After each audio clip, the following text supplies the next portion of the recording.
Hey, and welcome back to the Difference Maker Revolution podcast. And it's Steve and Brad and I back again to talk about the exciting subject of finance. That's exciting. Hey, of course it's exciting. I love finance. But we're going to just not just talk about finance, but let's just talk about the common thing we see where there's confusion often by many. And that's the difference between finance and self-finance payment plans. Brad, I know you want to talk to that first. Yeah, it's great. I mean, finance is just numbers with extra steps, isn't it? That's what finance is. I think that's why we like finance so much. It lets us use numbers effectively. It's fun with numbers. I know most members will probably just turn the podcast off right now because everybody hates numbers, but you have to love numbers if you want to run a good business. But yeah, so the biggest difference is a payment plan is something that you manage essentially yourself. So your client is paying you monthly. You either manage that yourself, like I said, or there might be some form of card company that might manage those payments for you. But generally speaking, the client's not going to get the order until it's all paid off. It's paid off monthly.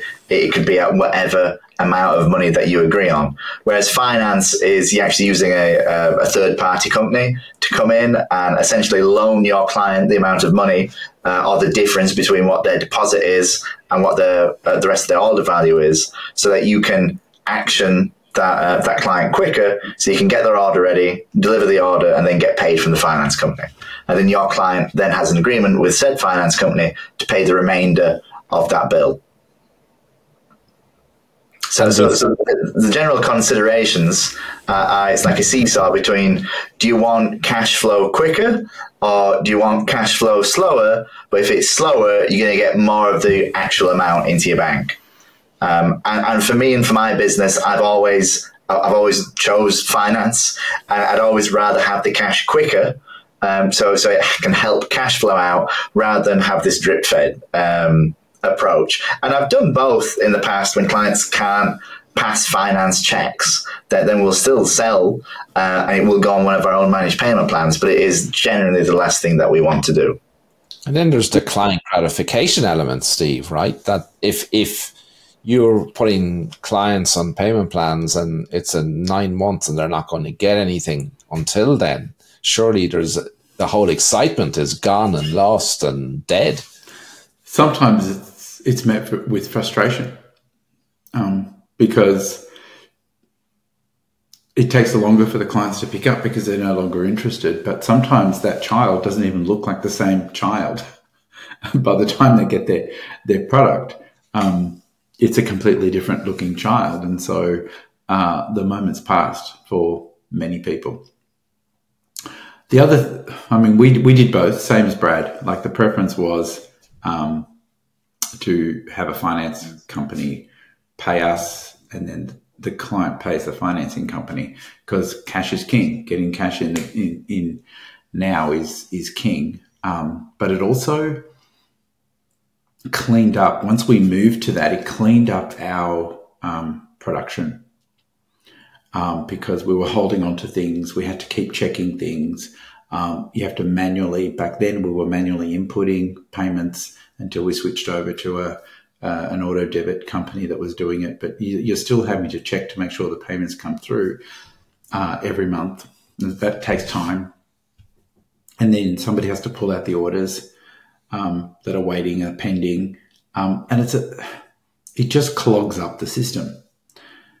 My biggest concern was that those clients that have had a great time now get frustrated by the time they get their photos, and it really did affect our referrals.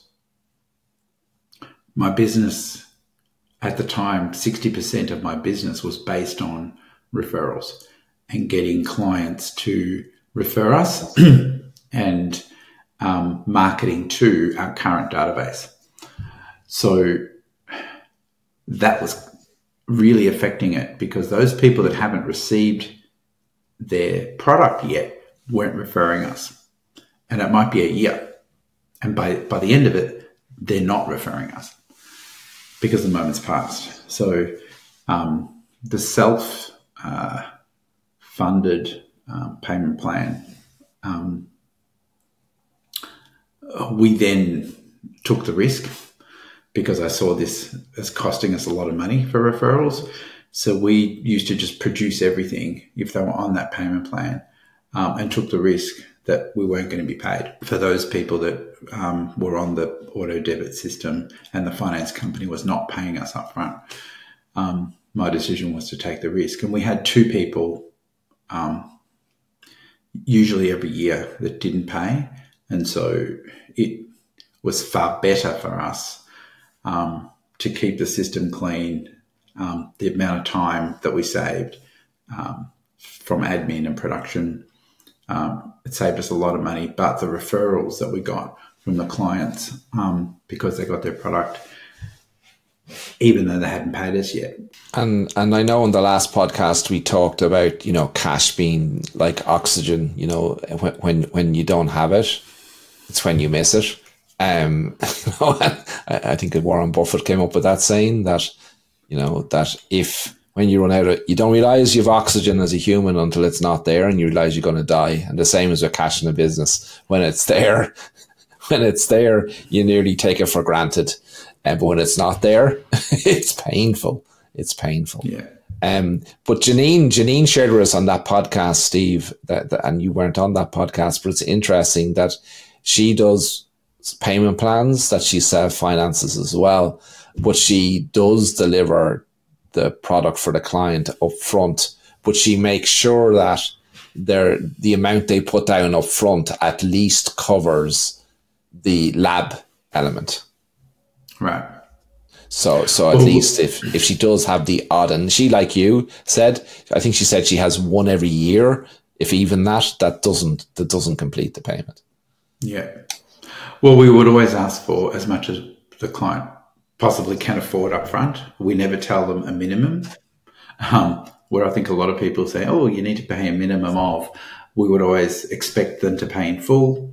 And, some people clock up $4,000.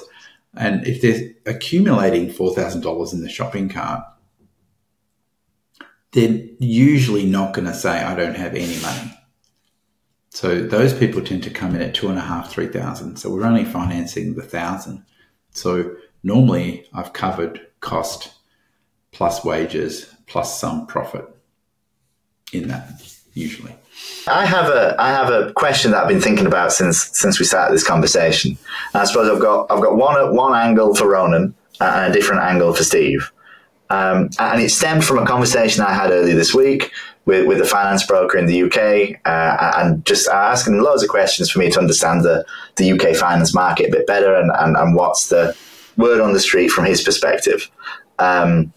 And obviously, short-term finance has increased drastically over the last few years. And it's got to a point in the UK where it's had a bit of a cultural shift. And I'm sure this is not just independent to the UK, it's probably Ireland and the rest of the world as well, in that when you walk through the UK high street, which is, I suppose, like a strip mall or a shopping mall in America, and you're walking past shops, a lot of businesses now, even chain brands, are changing their display areas. So they are removing products and instead advertising that they offer finance. So they've removed, they're no longer really advertising the product, what they do. Instead, they're advertising that you can actually get it on a monthly bill rather than paying it up front.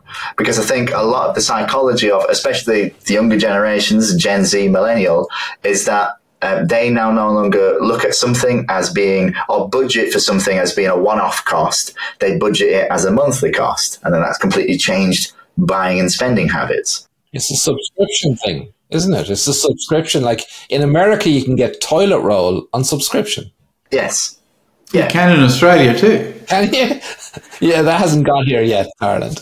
No, there's a lot that hasn't got here yet. Anything you buy on Amazon now, if you just want to buy one set of a product, I bought eye drops the other day. It wanted me to set a subscription out, so I got it every 2 months. And I had to manually click in and go, no, I want it to buy now. So whereas Amazon used to be, all you need is 2 clicks to buy, now you need more clicks because it's trying to get you on the subscription. So that buying mentality is in everything. So then I've got a marketing question for Ronan and a sales question for Steve. So my sales question, Steve, is when we quote people on the phone and we say that's only 1,100 or 1,500 or 1,800, is there an element in that culturally now it's changed? So now that number seems higher than it ever has been previously before. And is there merit, or can you still offer an effective quote if you said that's only $58 a month? You could. Yeah, I know it's out there, but we haven't. The thing is, we haven't had that problem where people are coming back with it consistently. People saying that's way too much because we've built the value all the way through. In the sale, it happens in the sale, and that's when we would break it down to usually whatever their pay cycle is. But do you think there'd be a conversion difference from quoting full price to quoting monthly? I don't know the answer. I'm just thinking of it now and how you'd even do it. Because how would you sort of say, okay, it's great, this beautiful piece that's going to be going to give you joy every day, that's going to be displayed in your hallway, it's only $58 a month. And that's sort of like, what, for the rest of my natural life? For how long? It's odd. But it's just something that I was floating around in my brain. And I suppose my question for Ronan I'm really scared now, Brad. I'm really scared now after that question. Well, I'm just trying to think, because we always talk about meeting clients where they are, and that's what advertising is. It's attracting people with what they actually want. And I suppose my question for you is about marketing, and is, like with a lot of high street brands changing and advertising finance over product, is there a way in marketing that we can advertise finance as part of the product? Do you think that would be worthwhile testing? Or I suppose, what's your thoughts on that? I think it's a great question, but the word that you used was testing, Brad. I think it's always good to, because that's what marketing is about testing different things and see what connects and what earns the conversation. It's interesting, this whole thing about finance and how it might be linked to subscription. And it brings me back to 2019 when at Future Photography, we had people around tables trying to create the challenge was to create a photography business that was subscription based and that was based around a Netflix business model that went on forever with the client. And most people in the room didn't want to do it. And eventually we did, and we got to a skeleton of an idea. That's all it was. But what I would say, Brad, is we have to consider every possibility, because consumers do change. Markets change. People's we're in retail, as we say all the time, right? So that's what we are in photography. We're in retail. So it's good to see what other retailers do and see what we can learn from them and see how we can test it and figure it out. Because, yeah, that would be my answer. It'd be a fun test. It'd be an interesting test. It would. I'm trying to figure out how you keep it out of the logical and keep it emotional and do that. I know, yeah. I'm racking my brain trying to think of how would you actually do that in marketing so that you can still solve a problem. You'd have to change your business model. You'd have to have a business model more geared towards subscription, where they might be buying product up front. But yeah, it was just something floating in my head, thinking about finance, and because finance has been wonderful for my business, as it has been for Steve's business, because it allows you to keep hold of cash flow and it enables you to keep cash. And cash, people are spending more money than they would have. Yeah. Our average order has always been far greater on our finance orders than anything else, and that's even keeping into account that, it's not the full order, it's just what they've financed. So it's by much greater magnitude that it allows people to spend. So it's definitely something that I'd recommend all businesses all photography businesses look into, because it enables clients to spend and it helps keep cash flow going. Without cash flow, you're dead. Future income. They're happy to tap into their future income Yeah. for something that they really want. When we first signed up, the finance companies would, when they onboard you, they sort of send you out the packs with all the signage that you're meant to put up in your door, and you're meant to put it up on the benches. And when we first started, that's what we were told to do, and we did it. And it actually had an adverse effect on our sales, because people became more money focused and became more focused on the logic. Whereas when we took it down and allowed them to buy emotionally, we took all the signs down, went back to selling emotionally, and then when they said they couldn't finance it, they couldn't afford it, we then would offer the finance for the gap. So we were still offering finance, but when you marketing for the finance, I think, would also force people into that logical mindset, and it becomes more of a transactional business. And photography isn't. Photography is an emotional buy.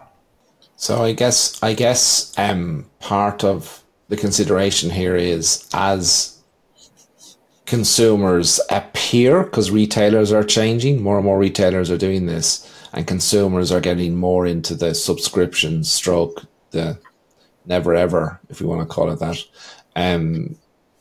sort of buying patterns.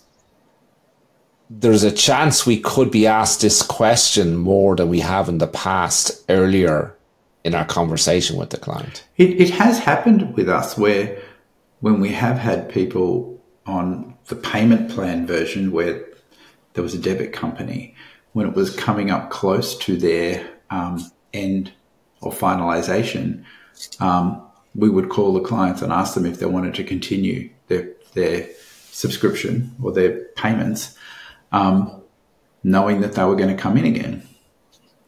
And we got that idea from our clients, because we had quite a few calls and say, look, my payment plan's about to finish, but could we just keep it going, because we know we want to come back, and it's been really good for us to be able to save for this. And so maybe it is possible. Plenty. That's why people join the Difference Maker Revolution, right? Is we're always looking at all these possibilities and all these things and what you might do, and what's changing out there, and what are consumer trends changing, and what works and what doesn't work. And it's like a niche within a niche, because I think it's demographically for like 35 and below that I think are more switched on to this way of subscription payments. For my own business, that's not really my avatar. That's not really the clients we get in. So it'd be interesting looking forward into our industry about how things change, how payments change, how we market and communicate with clients, because it'd be interesting if you are dealing with a lot of younger millennials or old Gen Z in how they actually want to purchase and what questions they're asking, because we might look at that and think that's just an objection that we can handle, but it might be just inbred in culture that that's what they expect. Well, so I suppose that's why business is always changing. It is. And the funny thing is, like Steve and I, when we bought music, we bought it on vinyls, and then we went to cassettes, and the Gen Z and millennials are used to buying their music by subscription, so it is a change in buying patterns for a lot of things. So it's something we need to be aware of and thinking about, and planning for and testing. And I think the resistance to having a company finance for you is that you get charged a fee. And I think a lot of photographers are afraid of introducing this because they're being charged a fee. And in my head, this gives us access to money that our clients wouldn't have spent anyway, because we're always asking not for the minimum, and we're not telling them we require a minimum of anything. We're taking as much as they would have spent up front and then financing the balance. But whatever that percentage is, we would build into the cost anyway. And so that just becomes part of the cost of doing business. So if you've costed that into the pricing of your product, then you're not paying for it anyway. The client is, because when they sent out the packs and they sent out the representative to train us on how to use the finance, they wanted us to offer, if it's on finance, they're paying this much, but if it's on cash up front, it's this much. But it became very transactional. And so I decided to charge everybody this much, make that my price. So then it's including, people don't feel penalized for taking on the finance. People who haven't taken on the finance aren't aware even that part of the cost of my product already includes a portion for the finance. Okay, I do have another question that's related or unrelated, and you've just sparked something in my head, Steve, from something I saw a couple of weeks ago by somebody who's regarded as one of the great marketeers in the world right now, right? And when I read what he read, I went, really? But he was arguing that you should charge your client the credit card fee on top, because as a percentage of what you lose on your credit card, it's a ginormous amount of money. Now, in fairness to him, he was talking about average sales levels much less than what photographers have. But when I saw that, I sort of cringed. You know, what would your reaction be for that, for a photographer who maybe saw that too and says, oh, I'm going to start to add on the credit card fee to what my clients are paying? Well, it's funny. I saw a post today from somebody who has put up that their business is now cash only and upfront money only, which maybe that's a reaction from what you've just said, but that's part of the cost of doing business. Like, isn't that in the calculation for working out what your cost of doing business is, which is included in? So you've already you should have factored that in already. So it's not a cost on top. It's almost like you need to pay for product. If you're going to sell product, you have to pay the electricity. It's just another cost of doing business, and that's got to be factored into the pricing. And for those people that don't use a card facility, then you're making more profit because you've already factored it in. So this is what I'm hearing. So I just want to repeat it back to make sure I'm clear, right? I'm going to give an example, right? So I've done my pricing. I've done all my financials out. I know how many clients that I'm going to serve and what they're going to spend with me. And I've done out my financial plan.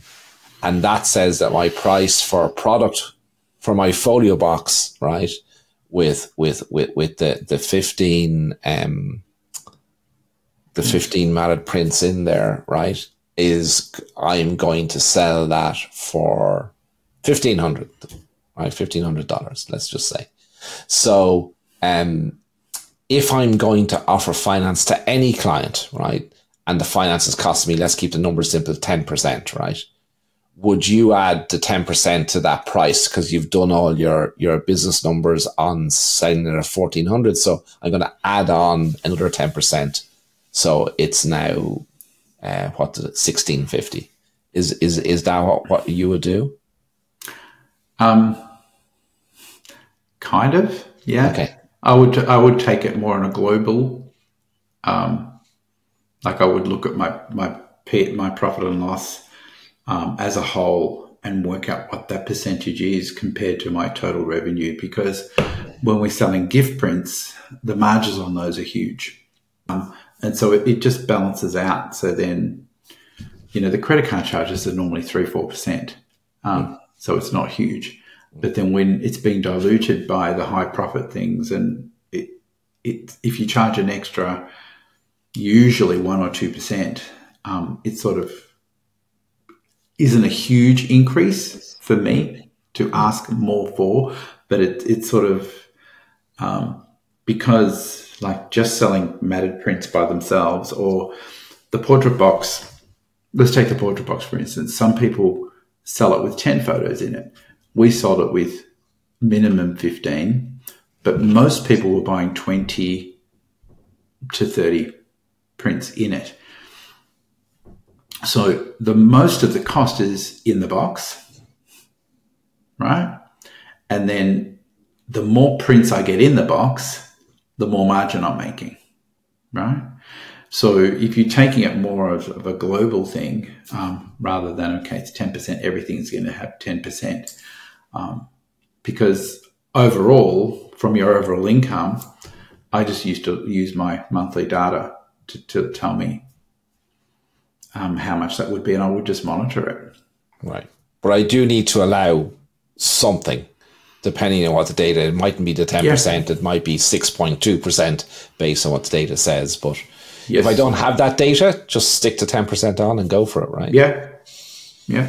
If you don't have the data. So I can't believe, so did you call data on Star Trek data? No. Star Trek. Star Trek. It's not Star Trek. Star Trek. Okay. Star Trek. Star Trek. But did you call data? Data. I call them data, not data. Data's on. Data. Okay. But then again, I don't know the English pronunciation. I believe the English pronunciation is data. Is it? I think Star Trek is Americanized, so then you would call him Data, because I think Data is the American pronunciation. Oh, is it? But his name's probably spelled D-A-Y-T-A, right? Data. No, D-A-T-A. D-A-T-A. Oh, well, that's data, not data. Where's the Y in? Yeah, I think, yeah. Okay. I could not call data. Like, I just couldn't do it. Maybe that's why. But we're talking about data, though, right? Can you call data? Or can you just not call data? No, I just have to call all data, whether it's data out of Star Trek or it's data that's really data. Data that's really data. I can't even say it anymore. We're all going to be confused now. So, if you guys want to know the difference between data and data, I can't even say it now, data or data, join the Difference Maker revolution by going to the website or clicking the link below and apply to become an inner circle difference maker. So from us, from data and Steve and Dota and Ronan and all of us, we'll see you in the next podcast. Bye for now. Bye, everyone. See you later, everybody.